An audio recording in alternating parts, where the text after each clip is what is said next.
सर्व प्रकार के संशयों को दूर करने के लिए श्रीमद् भागवत की कथा अक्सीर है। सभी प्रश्नों का यहां समाधान है। काल व्याल मुखग्रास त्रास निर्नाश हेतवे श्रीमद् भागवत शास्त्रम कलौ कीरेण भाषितम। काल व्याल मुखग्रास त्रास निर्नाश हेतवे। मृत्यु के भय से भी जो दूर करती है, अभयदान निडरता, और मृत्यु को जो सुधारती है वो भागवत है। आ कળિયુગના ભયંકર ત્રાસમાંથી પણ જે તારે એ આ નૌકા એ શ્રીમદ ભાગવત છે। તો भिद्यते हृदय ग्रंथि छिद्यते सर्व संशयाः। આપણે કથાને જ્યારે શ્રવણ કરીએ ત્યારે ઘણા બધા આજના યુવાનોને બાળકોને તો જાત જાતના પ્રશ્નો થાય, અને ઘણા બાળકોને અમુક પ્રશ્નો થાય પછી આપણે એના એ વખતે ઉત્તરો ન આપી શકીએ, કારણ કે પછી એ વખતે એ લોકોની એવી સમજણ શક્તિ નથી હોતી અમુક વસ્તુ સમજવાની। છતાંય આપણે આપણી બુદ્ધિ પ્રમાણે પ્રયાસ કરીએ એમને સમજાવવાનો, પણ ઘણા બાળકોના પ્રશ્નો આઉટ ઓફ સિલેબસ હોય છે, અને આઉટ ઓફ સિલેબસના પછી એમને ઉત્તરો આપવા એ ઘણીવાર મા બાપ માટે કઠિન થઈ જાય। પછી કહેવું પડે, બેટા તું થોડોક મોટો થશે ને, તારી બુદ્ધિ થોડી પરિપક્વ થશે તો આ વિષયને તું પ્રોપરલી સમજી શકશે। પછી એને દાખલો આપવો પડે કે બેટા પહેલા ધોરણના અંદર તું ભણતો હોય પછી તને 10માનું સિલેબસ આપીએ તો તારા બુદ્ધિમાં ચડે, એના માટે 10મામાં આવવું પડે પહેલા, અને તું 10મામાં આવશે ને પછી એ સિલેબસને બહુ સારી રીતે સમજી શકશે। તો ઘણા બાળકોના પ્રશ્ન આઉટ ઓફ સિલેબસ હોય છે, જે એમના માટે અત્યારે અપ્રોપ્રિએટ નથી, એમાં થોડીક પ્રતીક્ષા કરવી પડશે, થોડાક એમને મોટા થવા દેવું પડશે। તો કથા શ્રવણ કરતા આપણામાં વિપરીત ભાવના પણ ઘણીવાર જાગે અને અસંભાવના પણ જાગે। વિપરીત ભાવના એટલે રાવણના 10 માથા હતા તો ઊંઘતો કેવી રીતે હતો, આ વિપરીત ભાવના। એક ધોબીના કહેવાથી ભગવાન શ્રી રામે સીતાજીનો ત્યાગ કરી નાખ્યો, આ વિપરીત ભાવના। આટલી બધી ગોપીઓ સાથે ભગવાન રાસ રમે અને 16,000 રાણીઓ સાથે કઈ રીતે રહેતા હશે, આ વિપરીત ભાવના। તમે કથા શ્રવણ કરો એટલે તમારામાં અજ્ઞાનતાના કારણવશ આવી વિપરીત ભાવનાઓ પણ જન્મી શકે, અને ઘણાના અંદર અસંભાવના પેદા થાય। અસંભવ, આ કેવી રીતે સંભવ થયું? અગત્ય મુનિ સમુદ્ર પી ગયા, નોટ પોસિબલ। एक 7 साल का सावरा गिरिराज जी को उठा ले 7 दिन तक, नॉट पॉसिबल। असंभावना, विपरीत भावना। तो असंभावना ने विपरीत भावनाનું પણ સમાધાન એ ભાગવત આપે છે। જ્યારે તમે ભાગવતના ગુડાર્થોને સમજો, શ્રી ભાગવત ગુડાર્થ પ્રકાશન પરાયણ श्री महाप्रभु जी वो भागवत जी के गुणार्थों को प्रकाशित करने के लिए प्रकट हुए हैं। और वो जब हम कथा श्रवण के माध्यम से जितने उसमें गहरे उतरते जाते हैं, तब हमें उस गहराई में कहीं न कहीं अनमोल रत्नों की उपलब्धि हो जाती है। समुद्र को केवल बाहर से देखोगे तो लहर दिखेगी, समुद्र को अगर चखने का प्रयास करोगे तो उसमें आपको खाराश मिलेगी, कुछ और भीतर जाओगे तो मछलियां मिलेगी, लेकिन और उसके तह तक जाओगे तो कहीं आपको रत्न की भी उपलब्धि हो जाती है जब आप उसके तह में जाते हो। और इसलिए शब्दार्थ, भावार्थ और गुणार्थ, भगवान की दिव्य लीला, उनके गुणार्थों में जाना पड़ेगा।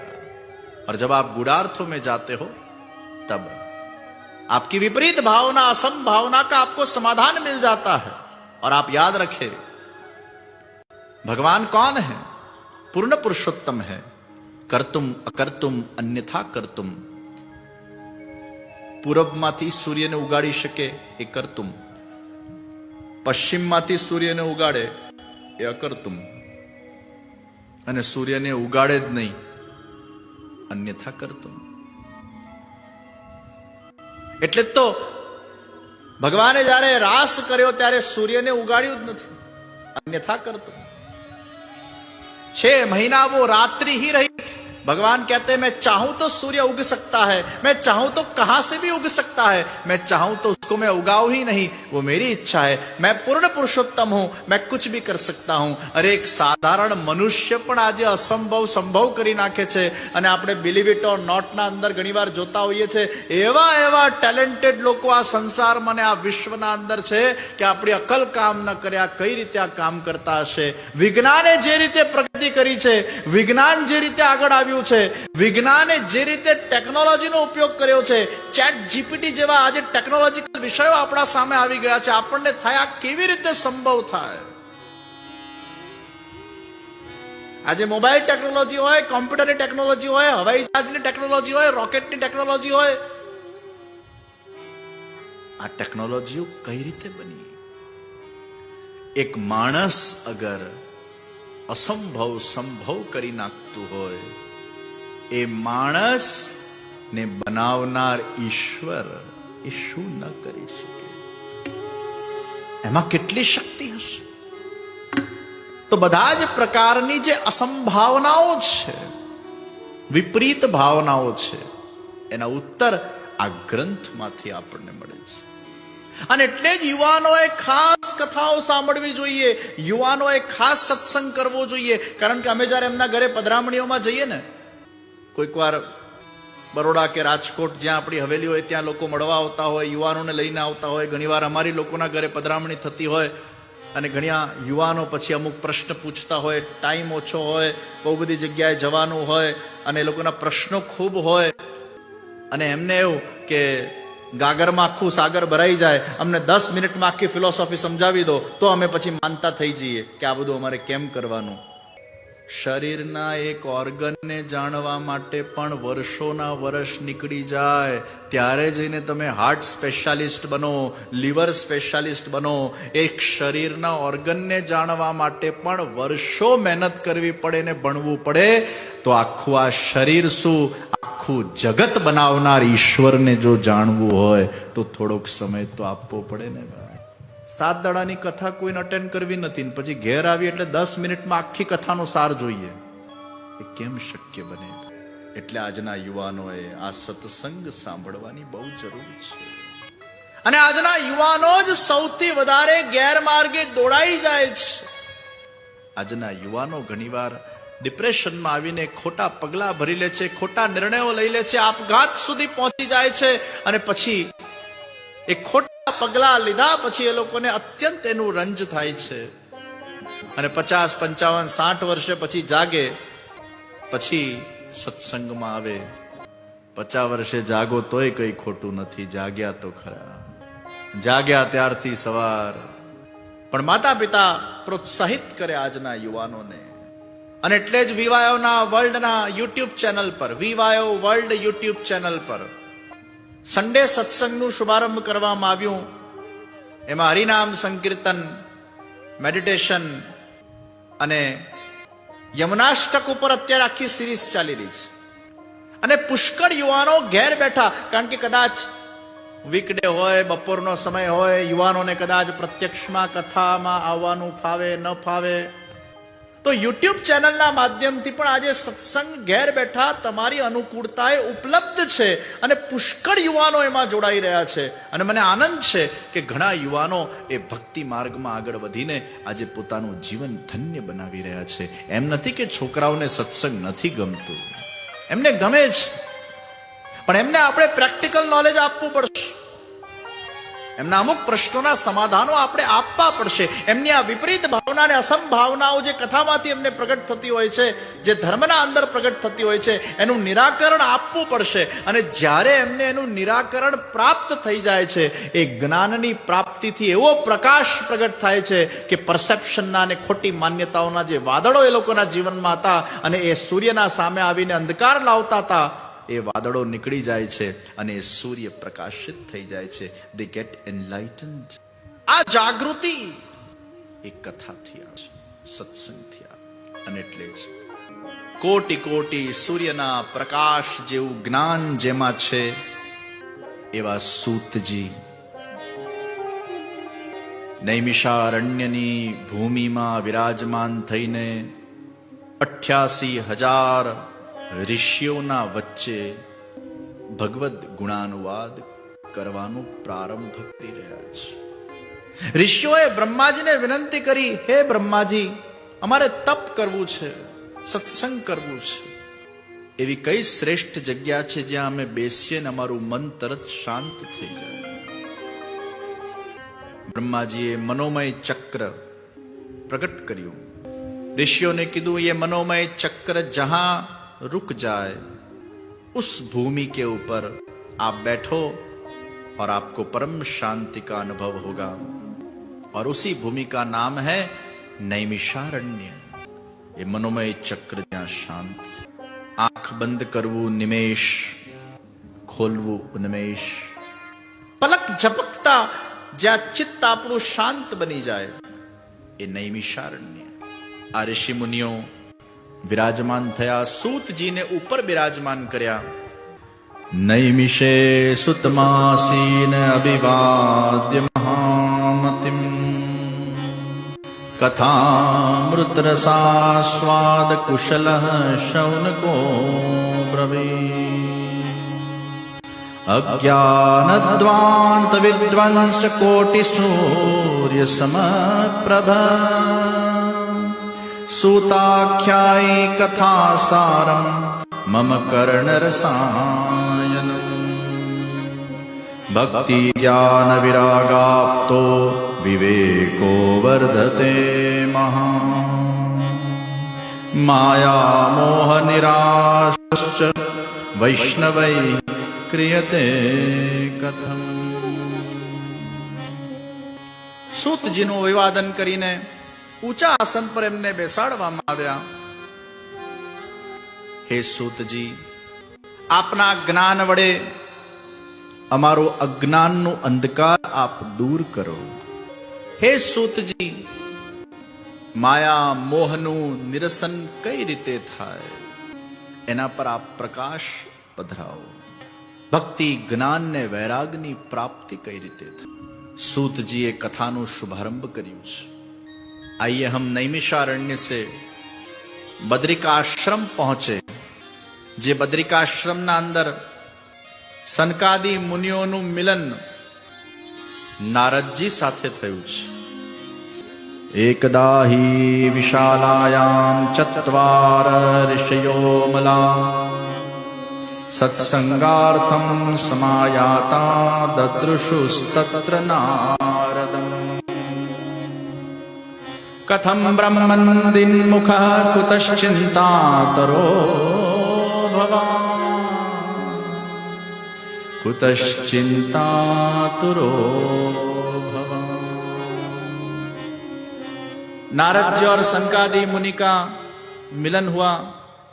ये बाल ब्रह्मचारी सनकादि मुनि लगते बहुत छोटे लेकिन ज्ञान वृद्ध है. भले ही छोटे लगते हो लेकिन ज्ञान से अभिवृद्ध है. और इन्होंने तय किया था कि हम गृहस्थाश्रम के अंदर प्रविष्ट नहीं होंगे. और ये महान ऋषि बद्रिकाश्रम के अंदर श्री नारद जी के साथ इनका मिलन हुआ है. नारद जी नो चेहरो चिंतायुक्त છે. આ બદ્રિકાશ્રમની ભૂમિ પણ બહુ પવિત્ર છે. બદ્રી એટલે લક્ષ્મીજી અને લક્ષ્મીના નાથ એટલે બદ્રીનાથ. અને બદ્રી વિશાલ પણ કહેવાય છે. અને એટલે જ એકદાહી વિશાલાયામ, રાજા વિશાલે બદ્રિકાશ્રમમાં જઈને ખૂબ તપસ્યા કરી. 1000 વર્ષની તપસ્યા પછી ભગવાન પ્રગટ થયા અને વિશાલાને કીધું, માંગ તુझे क्या चाहिए. ત્યારે વિશાલા કહે છે, प्रभु मुझे और कुछ नहीं चाहिए, बस मैं यही आपसे विनती करता हूं कि 1 साल की तपस्या के बाद आप प्रकट हुए, अब बस मेरे बाद कोई भी यहां आकर आपकी भक्ति करे या तपस्या करे, आप प्रकट होने में उतना वक्त मत लगाना, बस यही मैं आपसे मांगता हूं. મેં તો 1000 વર્ષ સુધી તપસ્યા કરી, હવે પ્લીઝ ભક્તો માટે માંગ્યું છે. એ વિશાલ રાજાએ પોતાના માટે કંઈ માંગ્યું નથી. અને ત્યારે ભગવાન પ્રસન્ન થયા અને વિશાલ રાજાને કહે છે, જાઓ मैं तुझे वरदान देता हूं, ये तपोभूमि है और यहां कोई भी आकर तप करेगा मैं शीघ्र प्रसन्न हो जाऊंगा. ये तपोभूमि है और मैं मेरे नाम के साथ तुम्हारा नाम जोड़ देता हूं. અને એટલે જ બોલો બદ્રી વિશાલ કી. બદ્રીનાથજી સાથે બદ્રી વિશાલ, વિશાલ નામ જોડાયું, બદ્રી વિશાલ. બહુ સુંદર બદ્રીનાથજીનું ધ્યાન, તપો મૂર્તિ, અદ્ભુત મૂર્તિ છે. મને તો ઘણી વાર એમ થાય કે એ બદ્રીનાથજીની જે સુંદર સ્વયંભૂ સેલ્ફ ક્રિએટેડ જે મૂર્તિ છે ને, એ લોકો સુધી ચિત્રના માધ્યમથી એ પહોંચાડવી જોઈએ. કારણ કે ઘણા બધા લોકોના ત્યાં આપણે અમુક પ્રકારના ધ્યાન ચિત્રો જોતા હોઈએ છીએ જે કદાચ અન્ય ધર્મના પણ હોઈ શકે, પણ આપણા ભગવાન શ્રી કૃષ્ણની ધ્યાન મૂર્તિ હોય, ભગવાન શ્રી કૃષ્ણનું ધ્યાન સ્વરૂપ હોય, અને એ ધ્યાન સ્વરૂપ ઘર ઘર સુધી આ રીતે પહોંચવામાં આવે. આમ આંખ બંધ કરી, એ એટલું સરસ ધ્યાન કરતું સ્વરૂપ છે. અને જ્યારે ભગવાન ધ્યાન કરે ને ત્યારે લક્ષ્મીજી વૃક્ષ બનીને છાયડો આપે. એટલે બદ્રી એટલે લક્ષ્મીજી અને બદ્રી એટલે વૃક્ષ. એકવાર ત્યાં તપ્ત કુંડ પાસે શિવજી અને પાર્વતીજી, પહેલા શિવજી પાર્વતીજી આ પર્વત પર રહેતા જ્યાં અત્યારે બદ્રીનાથજી છે. પછી ભગવાને લીલા કરી, એ તપ્ત કુંડ પાસે એક નાનું બાળક જોર જોરથી રુદન કરવા લાગ્યું. શિવજીએ પાર્વતીજીને ચેતવ્યા કે આ કોઈક માયાવી બાળક લાગે છે, તમે આના પાસે નહીં જતા. પાર્વતીજીનું હૈયું ઉભરાઈ ગયું, વાત્સલ્ય પ્રેમ ઉઠ્યો. એ બાળકને લઈને અંદર કક્ષમાં પધાર્યા અને અંદર શાંત કરીને બાળકને બિરાજમાન કરી બહાર નીકળ્યા. અને પટ બંધ થઈ ગયું. અને પછી અંદરથી અવાજ આવ્યો, हे शिव जी अब मैं यहीं विराजमान होऊंगा और आप बाजू के पर्वत पर पधार जाइए. शिवजी मुस्कुराઈને કહેવા લાગ્યા, देखा पार्वती, ये बालक कोई सामान्य बालक नहीं थे, ये तो नारायण थे और अब नारायण ही यहाँ विराजमान हो जाएंगे. इसलिए बद्रीनाथ के पर्वत पर भगवान नारायण विराजमान हुए और केदारनाथ के पर्वत पर केदारनाथ विराजमान हुए. એમ હર અને હરિ એ આજુબાજુ પર્વત પર વિરાજમાન થઈ ગયા. એ બદ્રિકાશ્રમની પવિત્ર ભૂમિ. આજે પણ નારદજી ત્યાં સેવા કરે છે અને ભગવાનનો સાક્ષાત ચમત્કાર છે કે અખંડ જ્યોત ત્યાં પ્રગટ કરવામાં આવી છે.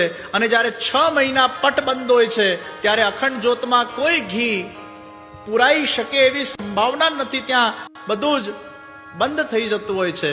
અને 6 મહિના પછી જ્યારે પટ ખુલે છે, એ ઘી લબાલબ ભરેલું હોય છે. એ 6 મહિના નારદજી સેવા કરે છે અને નારદજી ત્યાંના પૂજારી બની જતા હોય છે. એ સાક્ષાત ભગવાનનો આજે પણ એ ચમત્કાર છે. ऐसी कई जगह पर आज भी प्रभु अपनी अनुभूति करवाते हैं. ब्रज के अंदर आप जाओ, ब्रज के सेवा कुंज में आप जाओ, निधिवन में आप जाओ, आज भी प्रभु का साक्षात्कार है. ऐसी अनेक जगह के ऊपर आप जगन्नाथ जी जाओ, बालाजी जाओ, द्वारिका जाओ, नाथद्वारा जाओ, ब्रज भूमि में जाइए, सब जगह कहीं न कहीं प्रभु अपनी विशिष्टानुभूति उन भक्तों को अपने दर्शन के माध्यम से नित्य करवाते हैं. तो ध्यान मूर्ति है भगवान की. घणी बार આપણને પ્રશ્ન થાય, ભગવાન કોનું ધ્યાન કરતા હશે? આપણે આંખ બંધ કરીને ઠાકોરજીનું ધ્યાન કરીએ, પણ ઠાકોરજી જ્યારે આંખ બંધ કરીને આમ બેઠા હોય તે કોનું ધ્યાન કરે? અને પણ નારાયણ સ્વરૂપ બદ્રીनाथ जी आंख बंद કરીને કોનું ધ્યાન કરે? तो भगवान को किसी ने पूछा, प्रभु आप आंख बंद करके किसका ध्यान करते हो? भगवान ने बहुत अच्छा उत्तर दिया, मैं आंख बंद करके उनका ध्यान करता हूं जो मेरा ध्यान करते हैं. जो मेरे भक्त है मैं उनका ध्यान करता हूं. તમે જ્યારે ભગવાનની ભક્તિ કરો ને, મનસા વાચા હસ્તાભ્યામ, મનથી, વાણીથી, કર્મથી, કોઈ પણ સ્વરૂપે તમે ઠાકોરજીની ભક્તિ કરશો. એક વસ્તુ યાદ રાખજો, પ્રભુના ધ્યાનમાં તમે આવી જ જશો. તમે મનથી પણ આમ ઠાકોરજીનું 2 ઘડી પણ સ્મરણ કરી લીધું ને, એટલે એટલું યાદ રાખજો, પ્રભુના દરબારમાં એની નોંધ લેવાઈ ગઈ છે, એ પ્રભુના ધ્યાનમાં આવી ગયું છે. તમારી ભક્તિ ક્યારે પણ નિરર્થક જતી નથી. તમે નિસ્વાર્થ ભાવે, નિષ્કામ ભાવે પ્રભુને પ્રસન્ન કરવા માટે જ્યારે જ્યારે પ્રભુની ભક્તિ કરશો, પ્રભુના ધ્યાનમાં તમે આવી જશો. અને ભગવાનના ધ્યાનમાં આવીએ ને, એનાથી મોટું ધ્યાન બીજું કોઈ નથી. આપણે એવું કંઈક કરીએ કે પ્રભુના ધ્યાનમાં આવીએ. આ મોટા માણસ હોય ને બધા, એના આજુબાજુ લોકો ફરે. આપણે જોયું હશે, રાજકીય લોકો હોય બધા, ઘણાને કંઈક જોઈતું હોય, ઘણાની કંઈક અપેક્ષા હોય, અને ટિકિટ જોઈતી હોય તો ખાસ એવા એના નજરમાં જ આવ્યા કરે, એના દ્રષ્ટિમાં આવ્યા કરે. કંઈક તમારી દ્રષ્ટિ અમારા પર પડી જાય તો અમારો બેડો પાર થઈ જાય. મોટા માણસોના અગર પ્રિય બનવું હોય ને, તો એના ગોળ ગોળ ફરવું પડે. અને મોટા માણસના પ્રિય બનીને એના ગોળ ગોળ ફરીએ અને એની 2-4 વાર આપણા પર દૃષ્ટિ પડી જાય એટલે આપણને ઓળખતા તો થાય.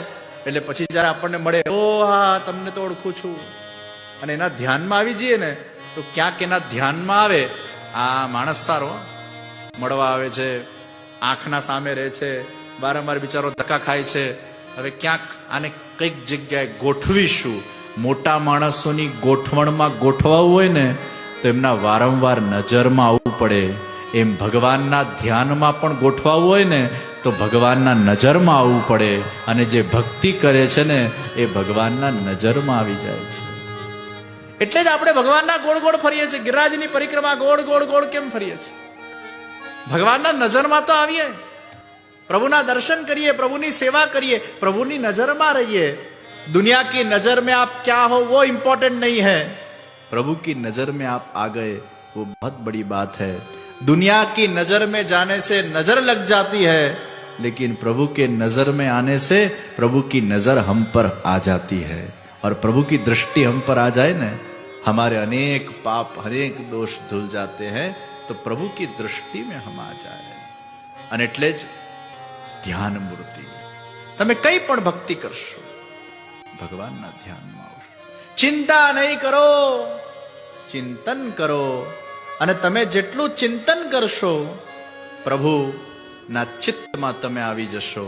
તમારા ચિત્તમાં પ્રભુનું ચિંતન તમને પ્રભુના ચિત્તમાં લાવી દેશે.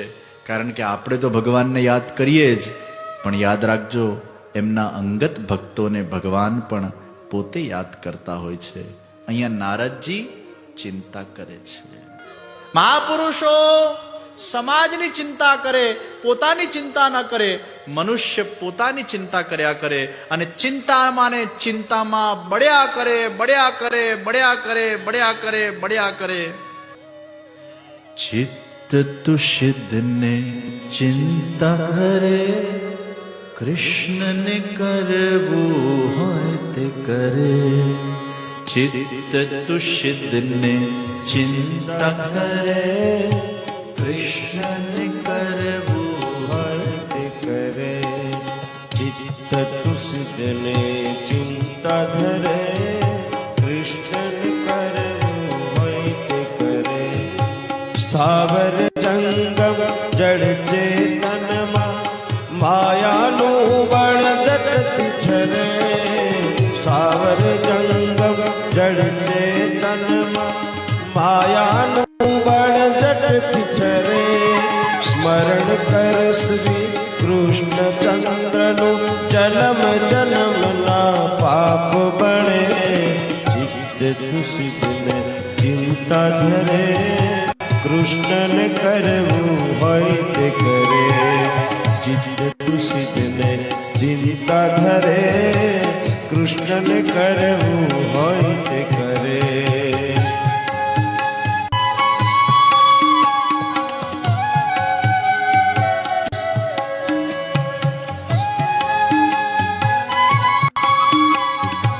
નારદજીના ચહેરા પર ચિંતા જોઈને સનકાદી મુનિઓ प्रश्न करवा लाग्या, आपको किसकी चिंता है?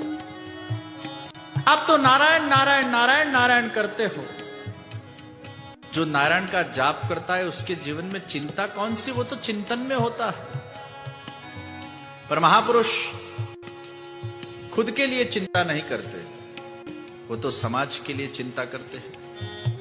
अर्जुनना विषादથી ગીતાજી પ્રગટ થયા, વ્યાસજીની વેદનાથી ભાગવતજી પ્રગટ થયા, વલ્લભાચાર્યજી મહાપ્રભુજીની ચિંતાથી પુષ્ટિ માર્ગ પ્રગટ થયો। મહાપુરુષોએ જ્યારે જ્યારે ચિંતા કરી છે ત્યારે સમાજનું ભલું થયું છે। અહીંયા નારદજીની ચિંતા એ ભક્તિ દેવીના બંને પુત્ર જ્ઞાન વૈરાગ જે વૃદ્ધ થયા છે એમને કઈ રીતે યુવાન કરવામાં આવે, કારણ કે ભક્તિ જ્ઞાન ને વૈરાગના માધ્યમથી જ આ માયાને મોહનું નિરસન કરવામાં આવે। આ ચિંતા લઈને નારદજી જઈ રહ્યા છે। મનુષ્ય પોતાની ચિંતા કર્યા કરે, નાની નાની વાત પર ચિંતા કર્યા કરે, જે એના હાથમાં નથી એ વાત પર પણ ચિંતા કર્યા કરે, દુખી થાય અને એના વર્તમાનના સમયને નષ્ટ કરે છે। કારણ કે ક્યાંક ને ક્યાંક કૃષ્ણ ભક્તિનો અભાવ, કૃષ્ણ શરણાગતિનો અભાવ, ચિત્તમાં ચિંતા એ ચિતાના જેમ વ્યક્તિને બાળે છે।